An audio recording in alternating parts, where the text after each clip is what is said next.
திவ்யா வந்து ஏதோ ஒரு பெரிய சம்பவம் பண்ணியிருக்காங்க அப்படிங்கிறது மட்டும் நல்லா தெரியுது. ஸோ என்ன நடந்திருக்கு அப்படின்னு பார்த்தீங்கன்னா, இப்போ வந்து அரோரா, விக்கல்ஸ் விக்ரம், கனி இவங்க 3 பேரும் ஒரு கான்வர்சேஷன் வந்து போயிட்டுருக்கு. ஸோ இவங்க கான்வர்சேஷனில் ஃபர்ஸ்ட்டு வந்து பார்த்தீங்கன்னா, கானா வினோத்துக்கும், திவ்யாக்கும் அந்த ஆக்டிவிட்டி ரூமில் ஏதோ பெரிய பஞ்சாயத்து நடந்திருக்கு. அன்றைக்கி 43 நிமிஷம் வந்து லைவை ஸ்டாப் பண்ணாங்கல்ல, அன்னைக்கு வந்து ஏதோ பெரிய சம்பவம் நடந்திருக்கு அப்படிங்கிறது மட்டும் இப்போ நல்லா தெரியுது. இப்போ அதை பற்றி வந்து பேசினாங்க. அதில் வந்து ஒரு சில திடுக்கிடும் தகவல்கள வந்து நம்ம விக்கல்ஸ் விக்ரம் வந்து சொன்னத பார்க்க முடிஞ்சுது.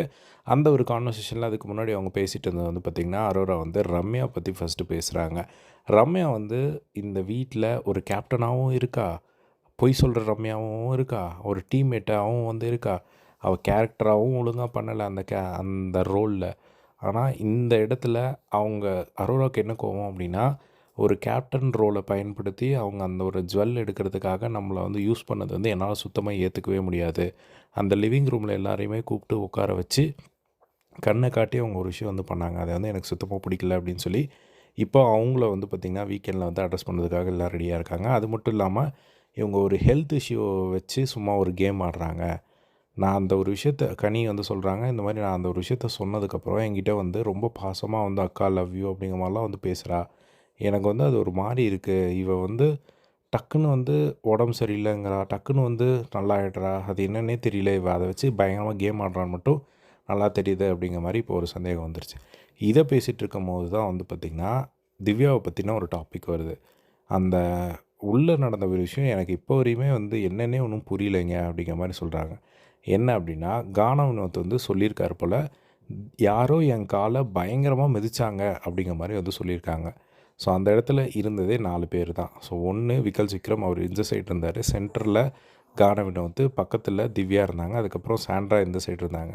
ஸோ திவ்யா தான் காலை வந்து எட்டி கீழே மிதிக்கிற மாதிரியான ஒரு வீடியோ கூட வந்து நம்ம பார்த்துருந்தோம். அந்த லைவில் கூட வந்தது. அதுக்கப்புறம் தான் அதை கட் பண்ணிட்டாங்க. அதுக்கப்புறம் கானா வினோத் வந்து டக்குன்னு அவர் காலை வந்து மிதிக்கிற மாதிரி ஒரு ஆக்ஷன் வந்து பண்ணார். ஸோ அந்த ஒரு விஷயம். ஸோ இப்போது அந்த ஒரு விஷயத்த உள்ளே என்ன நடந்திருக்கான் அப்படின்னா, திவ்யா வந்து அதை பற்றி சுத்தமாக பேசவே கூடாது யாரும் அப்படிங்கிற மாதிரி சொல்லிட்டாங்க அப்படிங்கிற மாதிரி இப்போ வந்து சொல்லியிருக்காங்க. அந்த ஒரு பிரச்சனையை பேச வேணான்னு சொல்லிட்டாங்க.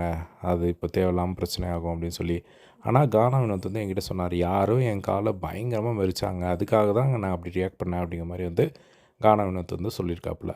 ஸோ அப்போ உள்ள ஏன் அதை அவ்வளோ ஸ்டாப் பண்ணுற அளவுக்கு ஏன் அதை வந்து இப்படி பண்ணியிருக்காங்க அப்படிங்கிறது தெரியல.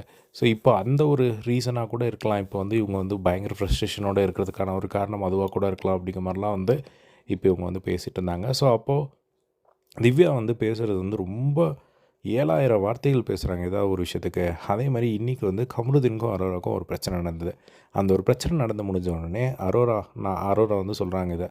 நான் வந்து ரொம்ப ஃபீல் பண்ணி அழுற ஸ்டேஜ்க்கு வந்து இருந்தேன். அங்கே வந்துட்டு என்கிட்ட பாத்தியா அரோரா, இப்போ புரியுதா அரோரா, இந்த மாதிரி தான் அரோரா எல்லாருமே பண்ணுறாங்க அப்படின்னு சொல்லி சொன்னோன்னே எனக்கு என்ன பண்ணுறதுன்னே தெரியல. எனக்கு அழுகையே நின்றுச்சு. நான் எதுக்கு அழுக வந்தேன்னே வந்து மறந்துடுச்சு. யார்ரா இவங்க அப்படிங்கிற மாதிரி வந்து இருந்தது. இனிமேல் நான் எங்கேயாவது திவ்யா கூட ஏதாவது பேசுகிறேன் அந்த மாதிரினா என்னை தயவு செஞ்சு காப்பாற்றி கூட்டிகிட்டு போயிடுங்க. அவங்க வந்து ஏதாவது ஒரு விஷயம் சொல்ல ஆரம்பிச்சிட்டாங்க அப்படின்னா, அவங்கள பற்றின விஷயமா தான் வந்து சொல்லிக்கிட்டே இருக்காங்க. ஷார்ட்டாகவே வந்து சொல்ல மாட்டேங்கிறாங்க. அவ்வளோ பெருசாக வந்து சொல்கிறாங்க. அவங்க வெளியே போனால் அவங்களுக்கு ஒரு டியூஷன் இது வச்சு அவங்களுக்கு ஷார்ட்டாக பேசுகிற மாதிரி ஏதாவது சொல்லணும் அப்படிங்கிற மாதிரி வந்து அரோரா வந்து இப்போது திவ்யா வந்து சொல்லிட்டு இருந்ததை வந்து பார்க்க முடிஞ்சுது.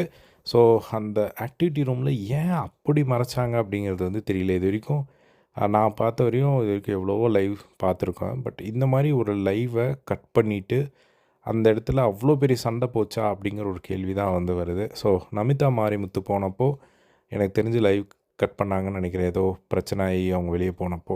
அதுக்கப்புறமா இப்போ தான் வந்து லைவ் கட் பண்ணுறாங்க. அப்படி என்ன, ஏன் அதுக்கப்புறம் அந்த ஒரு இன்சிடென்ட் கால் மிதித்த மேட்டர் முடிஞ்சதுக்கப்புறம் இப்போ என்ன சொல்கிறாங்க அப்படின்னா, அந்த இடத்துல நம்மளுக்கு இப்போ இவங்களுக்கு யாருக்குமே வந்து தெரியல அப்படிங்கிற மாதிரி சொல்கிறாங்க. கேமராவை பார்த்தா தான் தெரியும். அரோரா வந்து சொல்கிறாங்க, அது யார் காலை மிதிச்சாங்க, கானா வினோத் காலை மிதிச்சாங்கன்ட்டு கேமரா பார்த்தா தான் தெரியும்னு சொல்கிறாங்க. அங்கே இருந்ததே 2 பேர்.